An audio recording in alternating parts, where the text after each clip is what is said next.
நான் என்ன செய்வது என்று கேட்ட ஆஞ்சநேயர் சட்டென்று கட்டை விரல் அளவுக்கு தன் உடலை சுருக்கிக் கொண்டு அவள் வாயிலே நுழைந்து அடுத்த கணம் வெளியே வந்தார். ஆஞ்சநேயருடைய சாமர்த்தியத்தை கண்ட தேவர்கள் மலர் மாறி பெய்து கொண்டாடினர். சுரசை தன் நிஜ உருவை எடுத்துக்கொண்டு ஆஞ்சநேயரை பணிந்து சொன்னாள், ஐயனே, நான் சுரசை என்பவள், நாகங்களுடைய தாய்.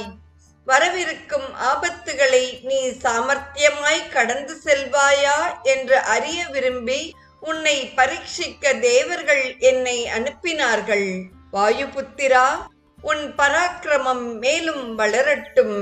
வெற்றியுடன் காரியத்தை முடித்துக் கொண்டு திரும்பி வா என்றாள். ஆஞ்சநேயர் அவளை வலம் வந்து வணங்கினார். தாயே, உங்கள் ஆசீர்வாதம் எனக்கு மேலும் அளவற்ற வலிமையை உண்டாக்குகிறது என்று பணிவோடு கூறி விடைபெற்று புறப்பட்டார். சிறிது